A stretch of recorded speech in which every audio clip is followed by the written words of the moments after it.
Offices still make up most of Minneapolis's downtown core, but in the last 3 years, 750 new apartment units have been built there too. And the first to open were in the historic Sioux Line Railroad building, which as of last week is sporting a newly renovated bistro to serve that entire neighborhood. The menu draws inspiration from the roots once traced by the Sioux Line rails, and that includes Mike's Mix this week.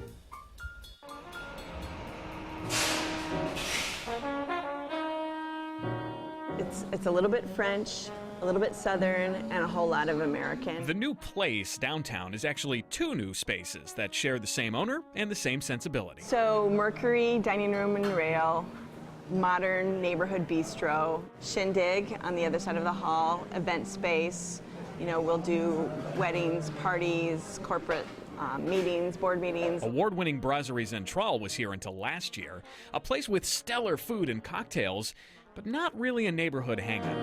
After a light redesign, some new paint, TVs to catch the game, the vibe is now more family dining room than state dining room. For me, the space was beautiful and has great bones in its first iteration.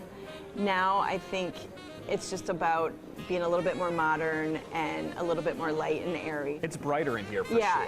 The awnings are down, it's a lot brighter, lets in a lot more light.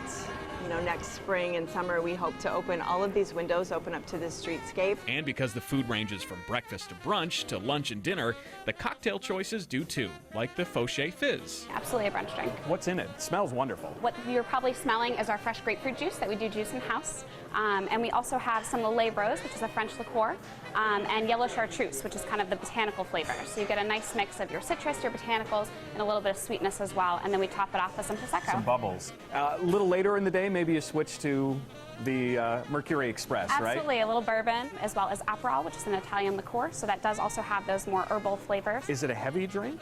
No, it's a very light drink. Aperol is similar to Campari, the bittersweet liqueur that's the basis of a Negroni. Here, Aperol is the base, 2 parts of that to 1 part Maker's Mark. The goal is a hint of bourbon funk without overpowering the cocktail. And then we have a couple sprigs of rosemary, and we muddle it right in there. Our fresh grapefruit juice. Some honey simple. That's that sweetness you'll taste in there, balances out the Aperol flavor. Add some ice. Double strain to remove the rosemary into an iced Collins glass. Top with soda. There you go. Mercury Express, signature cocktail here? Yep. Cheers. I like that the ratios are reversed, more Aperol than Bourbon, for Yeah. sure. Yeah, absolutely. This gives it that beautiful color. and a little lower proof, so you can have more than one. Maybe. Maybe. Weekdays, there are social hour specials, happy hour, from 3 to 6 and from 10 to midnight. Those include drinks and food off of their menu, which they call a little French, a little Southern, a lot American. For the recipe to the Mercury Express, go to WCCO.com/Mike's Mix. Tonight's your